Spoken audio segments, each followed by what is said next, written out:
Hello, everyone. This is the April 2021 Focus on Safety session. Thanks for joining us. As has been our practice, we are going to discuss two different topics in this month's meeting. The first of which is eye safety, and the second of which is standard operating procedures. We got past the first quarter this year.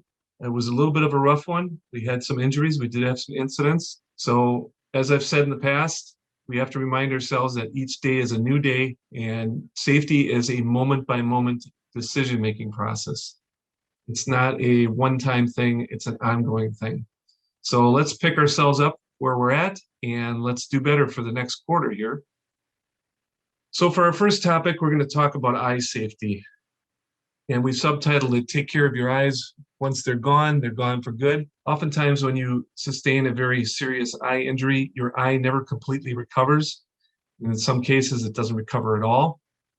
I'll just point out that OSHA considers eye loss as a very serious safety incident. It's right up there with work fatalities and amputations, which have to be reported within 24 hours of the incident. So we should therefore adopt that same level of seriousness about eye safety. Let me just say from the onset that eye protection applies to everyone equally. It doesn't matter if you're a warehouse worker, if you're an installer, mechanic, a driver, or even office staff. If you're about to enter an area that requires eye protection or about to perform a task that requires it, you must wear it. It is not optional.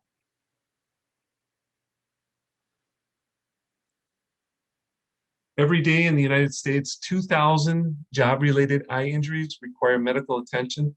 That is a lot of eye injuries. You may have heard the human eye being compared to a camera. Well, it's a lot more sophisticated than that, and it certainly is a lot more delicate. The human eye is much more difficult to repair than a camera. And often a serious eye injury cannot be repaired, as we said before.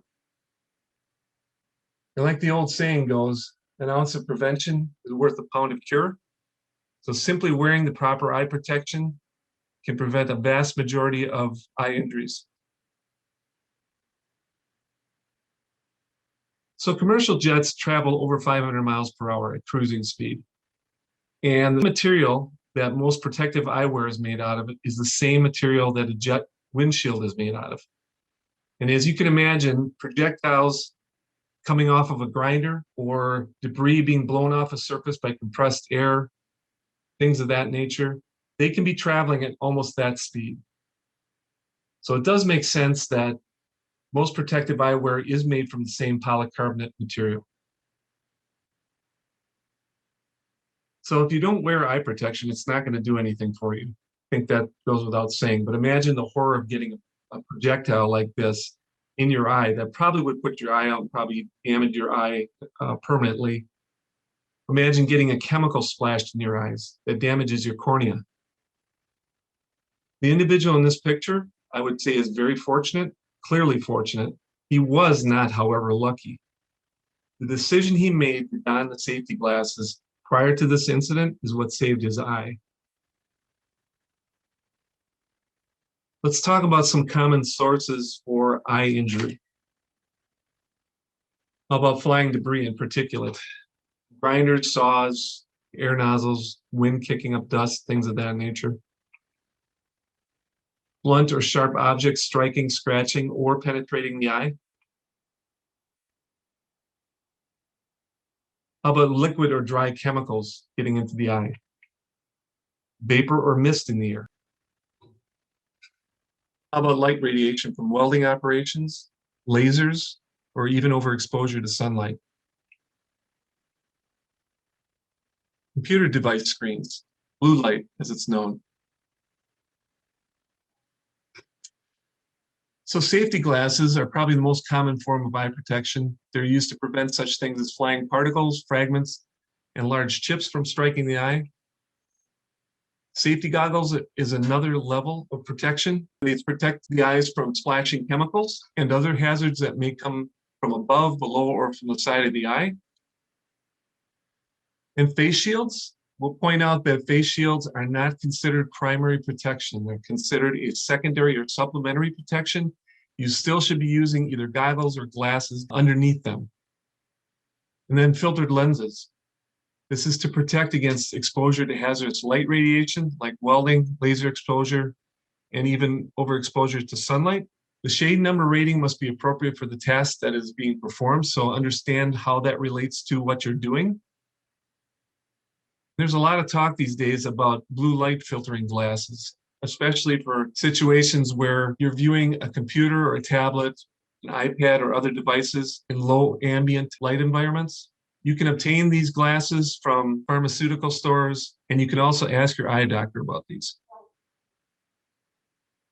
So this might sound a little snarky or flippant, but very seriously, can you read Braille? If you can't read Braille, that means you have your eyesight. I know I can't read Braille, and it's because I never had to learn. So if you don't read Braille, then wear your eye protection when and where necessary. It applies to everyone equally, as we said before. It's not optional. It's not optional when required for a specific job, task, or environment. Just some additional thoughts on eye protection.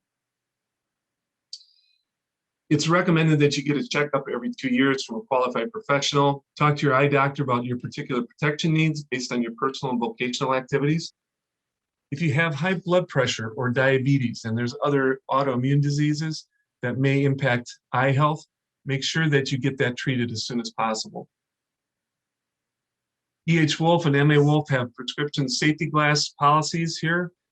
I'm not going to go into that in detail, but if you feel that you have a particular need, talk to your supervisor about that. When entering an area, pay close attention to the posted signs and don the protective eyewear that is required and other PPE as well. And before you put on your eye protection, always inspect and evaluate its condition.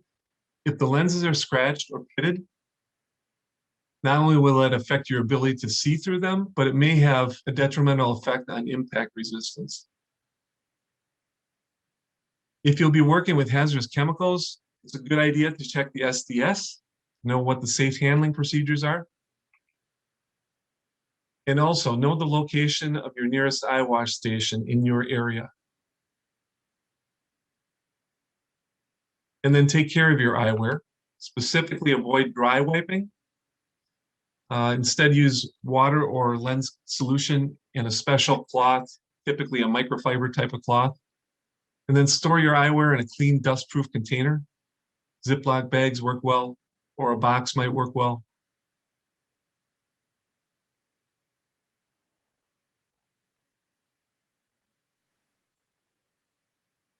So on to our final topic. I'm going to talk a little bit about standard operating procedures and more specifically the importance of adhering to those standard operating procedures at all times. Standard operating procedures, also known as SOPs, are in place for a reason, many reasons actually. So SOP is designed to protect you, protect fellow workers from injuries, protect the environment, protect equipment and property, protect against product loss, improve efficiency, and ensure regulatory compliance. I hope you don't find yourself saying things like this. I've done this 1,000 times. It comes naturally to me. I know what I'm doing. I've trained to do this all my life. The rules are simply suggestions. I do it my way. It'll probably never happen to me. So if you do find yourself thinking like this, watch out because you're probably heading for trouble. Now, I know this is a staged photo, but the illustration here is of an expert who probably became overconfident, complacent, apathetic, or maybe a combination thereof. So we need to fight the tendencies towards these things. And the more experience we have under our belts, the reality is the more likely these mentalities will start to creep into our thinking. So we need to remember and reappreciate the vulnerabilities and the dangers related to our jobs. We need to fight the urge to become lazy with our attitudes about performing our jobs. And hopefully we will never stop caring about how we're doing our jobs correctly or safely.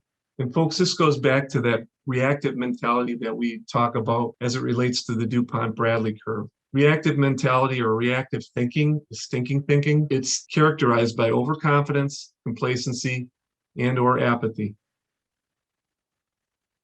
So let's follow SOP at all times.